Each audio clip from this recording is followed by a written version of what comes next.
নমস্কার, Z point global YouTube চ্যানেলে আপনাদের সকলকে স্বাগত। দর্শক বন্ধু, আজকে আবার একটি গুরুত্বপূর্ণ ভিডিও নিয়ে আপনাদের সামনে এসেছি। আজকে যে বিষয়গুলো নিয়ে আলোচনা করব সেটা হচ্ছে মানবিক করিডর, যেটা বাংলাদেশ এবং মায়ানমার সীমান্তে প্রস্তাবিত মানবিক করিডর যেটা করা হয়েছে ইউএনের দ্বারা।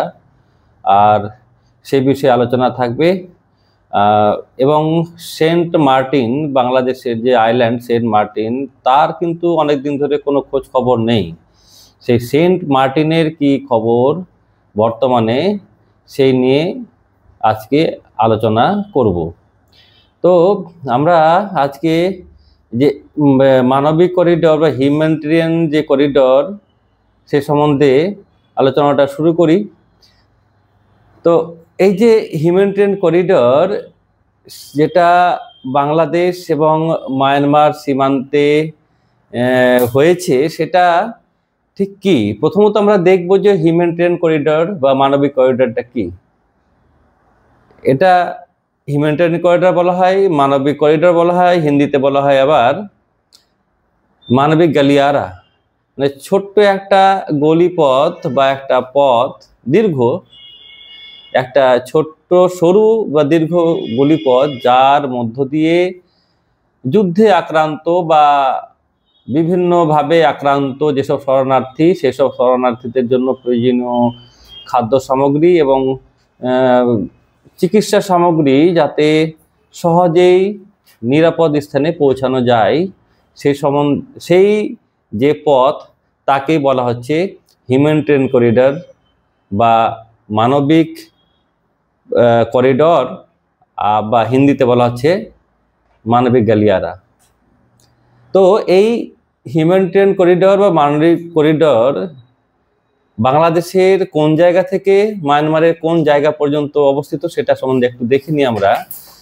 যদি ভারতের মানচিত্র লক্ষ্য করবেন, তাহলে দেখবেন যে ভারতের মানচিত্রের মধ্যে বাংলাদেশ ছোট্ট একটু জায়গা নিয়ে আছে এবং তার প্রায় তিন দিকেই, বলতে গেলে চারদিকে, সামান্য বঙ্গোপসাগরের দক্ষিণের সামান্য বঙ্গোপসাগর অংশটুকু বাদ দিলে প্রায় সমস্ত দিকে ভারত দিয়ে ঘেরা, মানে ভারতের পেটের মধ্যে আছে বলতে পারেন।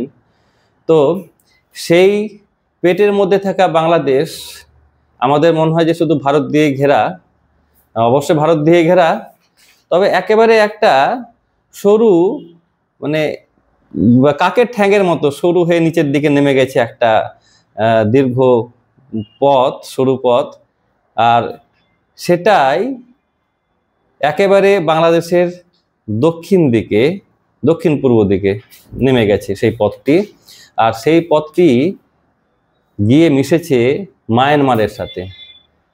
তো ভারতের যেখানে সীমান্ত, ভারত বাংলাদেশ সীমান্ত হচ্ছে 4096 কিলোমিটার দীর্ঘ, সেখানে এই বাংলাদেশ আর মিয়ানমারের সীমান্ত হচ্ছে প্রায় 250 কিলোমিটার দীর্ঘ।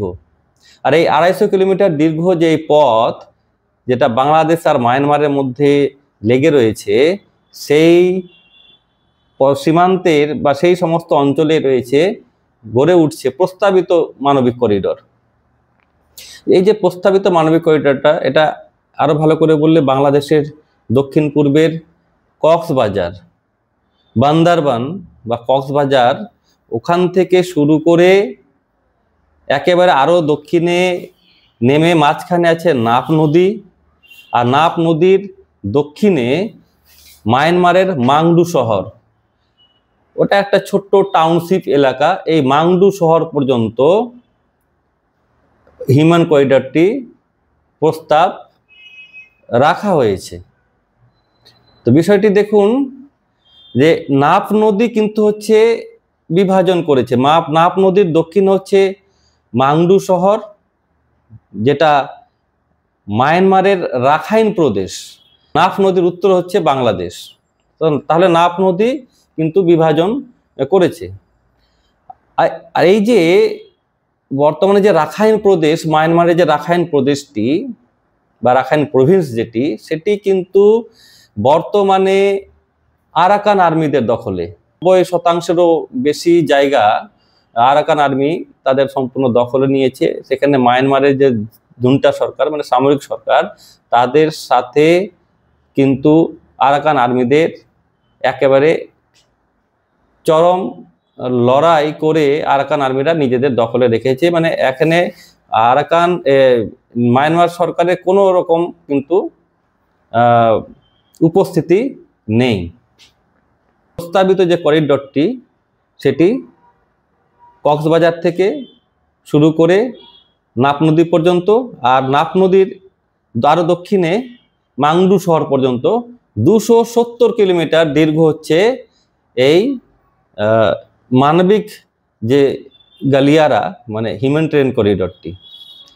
এখন প্রশ্ন হলো, মানবিক করিডরে কাদের ভূমিকা ঠিক কিরকম, বা বিশেষ করে শেখ হাসিনা বলেছিলেন যে সেন্ট মার্টিন কোনো কাউকে উপহার হিসেবে চেয়েছে, যেটা তিনি দেননি, যার কারণ হিসেবে তাকে কিন্তু দেশ ছাড়তে বাধ্য করা হয়েছে। তো সে সেন্ট মার্টিন কিন্তু এখন বর্তমানে খবরের কোনো জগতে নেই, কিন্তু গণমাধ্যমে এবং যোগাযোগ মাধ্যমে এটা শোনা যাচ্ছে যে সেন্ট মার্টিনে মার্কিনী ট্রুপসদের উপস্থিতি নাকি লক্ষ্য করা গেছে, যদিও বাংলাদেশ সরকার সেটা স্বীকার করেনি।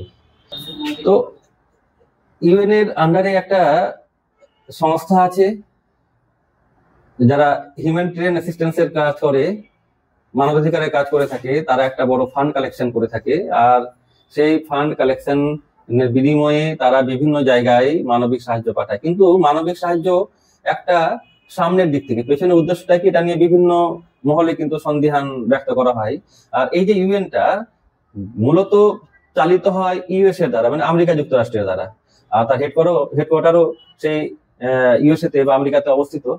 তো এখানে পশ্চিমীদের কিন্তু এখানে উপস্থিতি, তারা এই বঙ্গোপসাগরে এবং দক্ষিণ পূর্ব এশিয়াতে তাদের উপস্থিতি তারা রাখতে চায়, এবং তারা বিভিন্ন দেশকে নজরে রাখতে চায় যে এই যে ভূ রাজনৈতিক যে সমীকরণগুলো তৈরি হচ্ছে, সেই সমীকরণকে লক্ষ্য রেখে তারা কিন্তু চায় যে এখানে যে দুটো বৃহৎ দেশ আছে, বিশেষ করে ভারত, দক্ষিণ পূর্ব এশিয়ার যে দুটো বৃহৎ শক্তি ভারত এবং চীন, তাদেরকে লক্ষ্য রেখে কিন্তু এখানে কিন্তু তাদের উপস্থিতি লক্ষ্য করা যায়।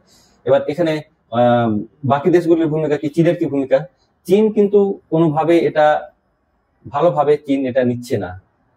চীন কখনোই এটা মেনে নেবে না যে মার্কিনী কোন ট্রুপস বা তাদের সেনা উপস্থিতি এখানে এসে পৌঁছাক, সেটা ওরা ভালোভাবে নিচ্ছে না। তাদের যে বর্ডার রোডস ইনিশিয়েটিভ আছে, সেই কার্যক্রমও কিন্তু এর দ্বারা ব্যাহত হবে। ভারত পুরো বিষয়টার উপর তীক্ষ্ণ নজর রাখছে, এবং ভারত সেইভাবে তার মতামত ব্যক্ত করেনি, কিন্তু মার্কিনীদের উপস্থিতি এটা দক্ষিণ পূর্ব এশিয়াতে মানে ভারত, চীন এবং রাশিয়া, এই তিনটি বৃহৎ শক্তিও কিন্তু ভালোভাবে নিচ্ছে না এটা বলা যায়। এবার থাকলো বাংলাদেশের ভেতরে আভ্যন্তরীণ অবস্থা। বাংলাদেশে ইউনিট সরকার সম্প্রতি ভীষণ চাপে রয়েছে, আপনারা সেটা তো দেখছেনই সংবাদ মাধ্যমে বা গণমাধ্যমে। ইউনিট সরকার চাইছে যে মার্কিনীদের সাহায্য নিয়েই যাতে ও টিকে থাকতে পারে, তার জন্য কিন্তু ও তাদের দেশের সার্বভৌমত্বকেও কিন্তু সে তাকে রেখে দিয়ে, মানে কোন রকম সার্বভৌমত্ব থাক বা না থাক, ইউনিসের তো কোনো কিছুতে যায় আসে না। সে এসছে একটা, মানে সে সুদ করতো, সে সুদ করে এসছে বাংলাদেশটাকে বিক্রি করে দিতে। তো সে ইউনুস একেবারেই চাইছে যে মার্কিনেরা থাকুক, কারণ তাদের সাহায্য নিয়ে, ইউরোপিয়ান ইউনিয়নদের সাহায্য নিয়ে, পশ্চিমীদের সাহায্য নিয়ে তাকে টিকে থাকতে হবে। তো বিষয়টা হলো কি, সেখানে কিন্তু একেবারে এটা বিরোধিতা করেছে বাংলাদেশ সেনা। ওয়াকারুজ্জামান তীব্র বিরোধিতা করেছে। এনে প্রচন্ড একটা ইউনুসের সাথে ওয়াকারুজ্জামানের মানে বাংলাদেশ সেনার একটা চরম সংঘর্ষের একটা পরিস্থিতি তৈরি হয়েছে।